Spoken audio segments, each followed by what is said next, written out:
जय हिंद my dear friends and students. आज हम रेशियो यानी कि अनुपात के कुछ प्रश्नों पर चर्चा करेंगे, जो कि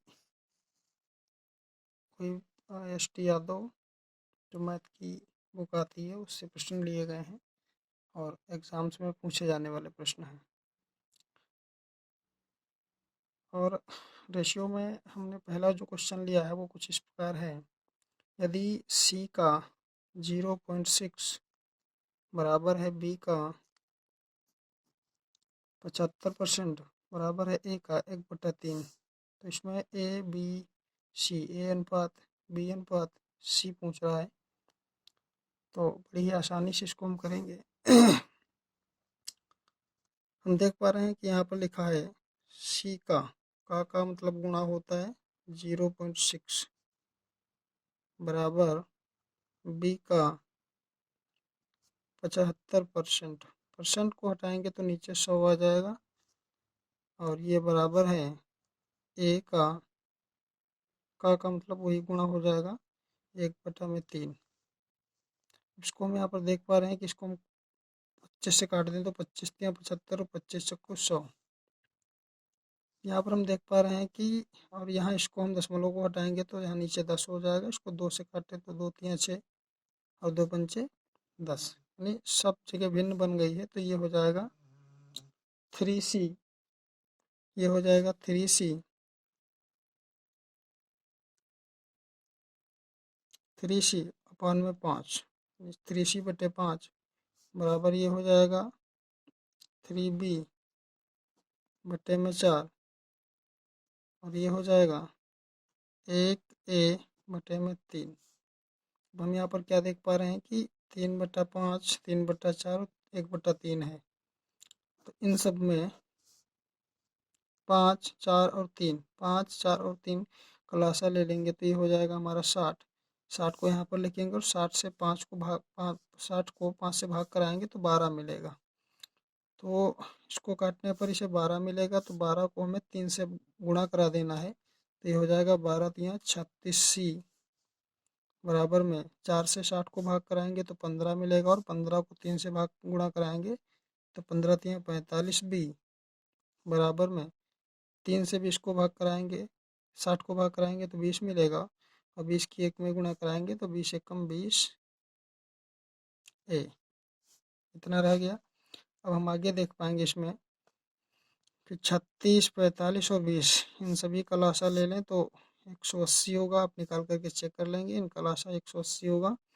और यहाँ पर हम देखेंगे कि जब 36 से हम 180 को भाग कराएंगे तो हमें मिल पाएगा 36 पंचे 180 होता है। 45 को जब हम 180 से भाग कराएंगे तो 45 चक्कू 180 होता है। और यहाँ पर हम क्या देख पा रहे हैं कि अगर 20 से हम 180 को भाग कराएंगे तो ये 20 नमा 180 होता है। तो हम क्या देख पा रहे हैं कि ए बराबर 9, बी बराबर 4 और सी बराबर 5। आपसे ए बी सी पूछ रहा था तो आप इसमें ए बी सी ईजिली निकाल सकते हैं। ए अनुपात में बी अनुपात में सी बराबर में ए का मान 9 था, बी का मान 4 था और सी का मान 5 था। तो यही आपका आंसर हो जाएगा 9:4:5, जो कि आपके ऑप्शन नंबर बी में दिया गया है 9:4:5। उम्मीद करते हैं कि सवाल समझ में आया होगा। वीडियो को पॉज करके या रोक करके आप अपने आप भी ट्राई करेंगे और आसानी से कर पाएंगे। अब हम बढ़ते हैं अपने अगले सवाल पर। अगला सवाल हमारा है 25 की पावर 2.5 अनुपात 5 की पावर 3 का अनुपात निम्न में से क्या होगा। तो हमने पिछले चैप्टर में भी इसी बात पर चर्चा करी थी कि अगर पावर दशमलव में होती है तो उसको हम कैसे सॉल्व करते हैं। तो इसको हम लिखेंगे 25 की पावर 2.5। 2.5 में हम अगर पॉइंट को हटाएंगे तो नीचे 10 हो जाएगा। अनुपात 5 की पावर 5 दिया गया था, 5 की पावर 3 दिया गया था, 5 की पावर 3 दिया गया था। अब हम यहाँ से क्या देख पा रहे हैं कि इस 25 को हमें 5 के फॉर्म में लाना है। तो इसको हम क्या लिखेंगे 5 × 5 की पावर, इसको हम कर देंगे 55 25 और 5 दूना 10, तो यहाँ हो जाएगा 5 गुणे 5 की पावर 5/2 अनुपात 5 की पावर 3। ये लिखा है 5 गुणे 5, 5 को हम लिख सकते हैं 5 की पावर 2 और होल पावर 5/2 अनुपात 5 की पावर 3। इतना हो गया। अब हम क्या देख पाएंगे कि ये पावर इस पावर के साथ गुणा हो जाएगी, तो 5 की पावर 2 और इसकी होल पावर 5/2 और 2 से 2 कट जाएगा और अनुपात में 5:3 दिया गया था, अर्थात यहाँ पर बचा 5 की पावर 5, 5 की पावर 5 अनुपात 5 की पावर 3। अब आप देख पाएंगे ये 5 की पावर 5 का मतलब होता है कि 5 गुणा में 5 गुणा में 5 गुणा में 5 और गुणा में 5, 1 2 3 4 5 बार 5 की गुणा करानी है। और 5 की पावर 3 का मतलब होता है 5 गुणा में 5 गुणा में 5। यहाँ से आप देख पा रहे हैं कि 1 2 3 1 2 3, यानी कि यहाँ पर बचेगा 5 गुणे में 5 अनुपात है, ये सब कटने के बाद यहाँ 1 रह जाएगा, तो 1, तो इसकी गुणा कराने पर हमें प्राप्त होगा 55 25 अनुपात 1। और यही हमारा इस सवाल का बिल्कुल सही आंसर होगा, जो कि आपके ऑप्शन नंबर इसमें दिख रहा है 25:1, ऑप्शन नंबर डी। यही आपका इस सवाल का बिल्कुल सही जवाब होगा, 25:1। अब हम बढ़ेंगे अपने अगले सवाल पर। और आज का हमारा तीसरा सवाल दिया गया है, दो संख्याएं 3:5 के अनुपात में है। यानी कहा गया है कि दो संख्याएं हैं जिसमें 3:5 के अनुपात में दोनों संख्याएं दी गई हैं। आगे कहा गया है कि यदि दोनों संख्याओं में से 9 घटा दिया जाए तो नई संख्याएं 12:23 के अनुपात में होंगी, तो सबसे छोटी संख्या पूछ रहा है आपसे क्या होगी। तो हम क्या देख पा रहे हैं कि 3:5 में पहले थी और दोनों में से जब 9 घटाया गया है तो 12:23 रह गई हैं, 12:23 रह गई हैं। कब? जब 9 घटाया गया है। स्पष्टतया लिखा गया है कि जब दोनों संख्याओं में से 9 घटाया जाता है तो 12:23 रह जाती हैं। यहाँ पर एक बात पर विचार करने की ज़रूरत है कि जब दोनों संख्याओं में से बराबर बराबर घट रहा है तो इन दोनों संख्याओं का जो अंतर होगा वो यहाँ पर भी उतना ही होगा, यहाँ पर भी उतना ही होगा। मतलब अंतर में कोई भी परिवर्तन नहीं आएगा, क्योंकि दोनों संख्याओं में से बराबर घट रहा है। तो हमें क्या देखना है कि क्या दोनों का अंतर बराबर है, चेक करेंगे। तो 3 और 5 का अंतर 2 का है और 12 और 23 का अंतर 11 का है, आप देख पा रहे हैं। तो इस अंतर को हमें बराबर करना है और सवाल का आंसर मिल जाएगा। तो अंतर को बराबर करने का तरीका क्या है कि इन दोनों संख्याओं के अनुपात का जो अंतर है उसको हमें इस संख्या के अनुपात से गुणा करानी है, और इन दोनों संख्याओं के अनुपात का अंतर जो है उसको हमें इससे गुणा करानी है, और गुणा कराते ही हमें संख्याएं मिलेंगी। तो ये कितना हो जाएगा, 11×3 = 33 और ये हो जाएगा 11×5 = 55। यानी अब संख्याएं जो हमारी बनेंगी वो 33:55 बनेंगी। और इस 2 की यहाँ पर गुणा कराएंगे तो ये हो जाएगा 12×2 = 24 अनुपात 23×2 = 46। यानी कि ये संख्याएं बनेंगी हमारी 24:46।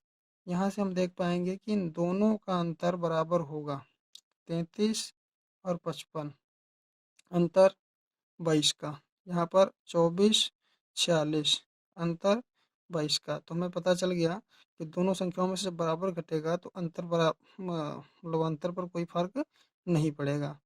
तो हम क्या देख पा रहे हैं यहाँ पर कि कह रहा था कि दोनों संख्याओं में से 9 घटाया जाता है, दोनों संख्याओं में से 9 घटाया जा रहा है सवाल के हिसाब से। लेकिन यहाँ पर हम देख पा रहे हैं कि 33 से 24 हो रहा है और 55 से 46 हो रहा है। तो यहाँ पर हम देख रहे हैं कि यहाँ पर भी 9 ही घट रहा है। तो यहाँ पर हम कह सकते हैं कि 9 बराबर 9 के तो 1 बराबर 1 के, क्योंकि 9 9 के नीचे भाग होगा तो 1 ही रह जाएगा। तो आपसे छोटी संख्या पूछी जा रही थी, तो छोटी संख्या इसमें से क्या होगी? 33 छोटा था, 55 बड़ा था, तो 33 की गुणा, यानी अब हम क्या करेंगे, 33 की गुणा 1 में करा देंगे यहाँ पर, 33 गुणा में 1, तो 33 ही इस सवाल का बिल्कुल सही जवाब होगा, जो कि आपके ऑप्शन नंबर बी में दिख रहा है। इसको हम एक दूसरे मेथड से भी करने का प्रयास करेंगे। ये शॉर्ट मेथड है और दूसरा हम विस्तृत मेथड से करेंगे। और विस्तृत मेथड से हम क्या करेंगे, इसमें पहली संख्या 3:5 के अनुपात में दी गई थी, तो मान लेते हैं कि पहली संख्या 3x थी और दूसरी संख्या 5x थी। दोनों को हमने बटे में कर लिया। कह रहा है दोनों में से 9 घटाया जाता है, तो इसमें से भी 9 घटा दो और इसमें से भी 9 घटा दो।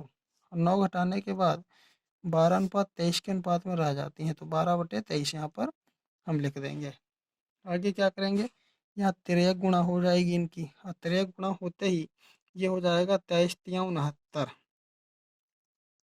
एक्स माइनस 23 की 9 की गुणा होगी, तो 9 तिया 27 का 7 और 9 दूनी 18, 18 और 2 20, 207 हो जाएगा। 9 तिया 27 का 7 हासिल 2 बचा, और 9 दूनी 18 और 2 20 बराबर में हो जाएगा 12×5 = 60, एक्स माइनस 12 ना 108, 12×9 108। हम क्या देख पा रहे हैं कि 60 को इधर 60x को हमें 69x में से घटाएंगे, तो क्योंकि यहाँ पर ये प्लस का है, बराबर किस तरफ आएगा तो माइनस का हो जाएगा, तो 69x में से जब हम 60x से घटाएंगे तो यहाँ पर 9x बचेगा। 9x बराबर किसके हो जाएगा, ये माइनस का है, उधर जा कर के प्लस का हो जाएगा, मतलब इधर बचेगा माइनस का 108 और ये माइनस का उधर जा कर के प्लस का हो जाएगा, ये 207। अब इसमें हम क्या करेंगे, ये फिर घटेगा माइनस प्लस माइनस होकर के, तो ये हो जाएगा 9x बराबर में, यहाँ 7 से 8 नहीं जाएगा तो 17 से 8 घटाएंगे 9 बचेगा, और यहाँ पर भी 9 ही बचेगा, यानी 9x बराबर 99। तो x बराबर 99/9, x बराबर 99/9 होगा। इसको काटेंगे तो x का मान हमें यहाँ पर 11 मिल पाएगा, क्योंकि 9 एकम 9 9 एकम 9 पूरा कट जाएगा, तो x का मान 11 मिलेगा। जैसे ही हमें x का मान 11 मिला, तो हमें पता करनी थी कि छोटी संख्या कौन सी है। अब छोटी संख्या 3x थी और ये 5x थी, तो इसमें छोटी संख्या 3x ही होगी। तो 3x का मतलब होता है कि 3 गुणा में x, तो 3 गुणा में x का मान निकला है 11, तो यहाँ पर 11 रख देंगे और 11 और 3 की गुणा कराएंगे, तो 11 तिया 33, यहाँ से भी 33 ही आंसर आ रहा है। उम्मीद करते हैं ये सवाल भी आप समझ पाए होंगे। अब हम बढ़ते हैं अपने अगले सवाल पर। अगला सवाल हमारा है, इसमें दिया गया है कि दो संख्याओं का अनुपात 2:3 है, यदि उनका योगफल 125 है तो संख्याएं क्या होंगी। तो हम देख पा रहे हैं कि दो संख्याएं हैं 2x और 3x, 2x अनुपात 3x। चूँकि इसमें x बढ़ाया जाता है इसलिए, क्योंकि अनुपात में चीज़ें तब रह जाती हैं जब इसमें से कोई कॉमन चीज़ का मतलब जो दोनों में मौजूद होती है वो इसमें से कट चुकी होती है, तो इसलिए हम जो कट चुकी संख्या है उसको हमने x मान लिया, और x से दोनों में से निकाला जाता है, इसलिए दोनों में हम x ही मानते हैं। तो हम पहली संख्या मान लेते हैं कि 2x है, दूसरी संख्या मान लेते हैं 3x है, और इनका योगफल दिया गया, इन दोनों संख्याओं का योगफल दिया गया है 125। तो योगफल बराबर क्या हो जाएगा, 125 हो जाएगा। और हमारे हिसाब से जो अनुपात में दिया वो कितना होगा, तो 2x योगफल की बात कर रहा है तो जोड़ देंगे, प्लस में 3x बराबर में 125 रहेगा। अब इन दोनों को जोड़ेंगे 2x और 3x को, तो ये हो जाएगा 5x, और 5x बराबर होगा 125 के। यहाँ से 5x का मतलब है 5 गुणा में x, तो जब हम x का मान निकालेंगे तो ये 5 गुणा हो रहा है, तो बराबर के उस तरफ जा कर के ये भाग हो जाएगा, और भाग होने की दशा में 5 दूना 10, 2 बचा 25 हो गया, 5 25, तो x का मान हमें 25 मिल गया। जैसे ही हमें x का मान 25 मिला, तो आपसे संख्याएं पूछी जा रही थी, तो एक संख्या आपकी थी 2x, एक संख्या आपकी 2x थी, तो 2x का मतलब हो जाएगा 2 गुणा में x का मान 25 आया है, तो एक संख्या आपकी ये हो गई। और दूसरी संख्या थी आपकी 3x, तो 3x का मान हो जाएगा 25, 25 तियाँ 75, एक संख्या ये हो गई। यानी 50 और 75 आपकी जो है वो दोनों संख्याएं होंगी जो 2:3 के अनुपात में होंगी, और दोनों का योग 125 भी होगा। तो आप देख पा रहे हैं कि इस सवाल का जवाब जो है वो ऑप्शन नंबर ए होगा। ऐसे सवालों को हम ऑप्शन से भी कर सकते हैं। सवाल में सीधे दिया गया था कि योगफल 125 होना चाहिए, तो ऐसा सिर्फ एक ही विकल्प था जिसका योगफल 25 हो रहा था, 50 और 75 का। यहाँ आप देखेंगे इनका योग करके तो 6 4 10 का 0, 3 2 5 और 1 6, ये 60 ही हो रहा था, जबकि योगफल 25 होना था, गलत हो गया। 30 20 50 ही हो रहा था, योगफल 125 होना था, ये भी गलत हो गया। यहाँ पर 78 और 32 को जोड़ेंगे तो 8 2 10 का 0, 7 3 10 और 11 110 ही हो रहा था, तो ये भी गलत हो गया। तो यहाँ ऑप्शन से भी हम ऐसे सवालों को कर सकते हैं। उम्मीद है कि आपको ये भी सवाल समझ में आया होगा। अब हम बढ़ते अपने अगले सवाल पर। अगला सवाल हमारा दिया गया है कि 3 संख्याओं का अनुपात 2:3:4 में है। यानी कि 3 संख्याएं दी गई हैं जो 2:3:4 इस अनुपात में दी गई हैं। तो पिछले सवाल में भी यही बताया गया कि अनुपात में चीज़ें तब आती हैं जब इसमें से कोई कॉमन फैक्टर निकल चुका होता है, तो हम उस कॉमन फैक्टर को x मान लेते हैं, तो तीनों हमें x की गुणा करा देंगे। अब कह रहा है कि यदि उनके वर्गों का योग 1856 है, यदि उनके वर्गों का योग 1856 है, तो संख्याएं होंगी, क्या होंगी संख्याएं, हम ट्राई करेंगे। यहाँ कह रहा है कि उनके वर्गों का योग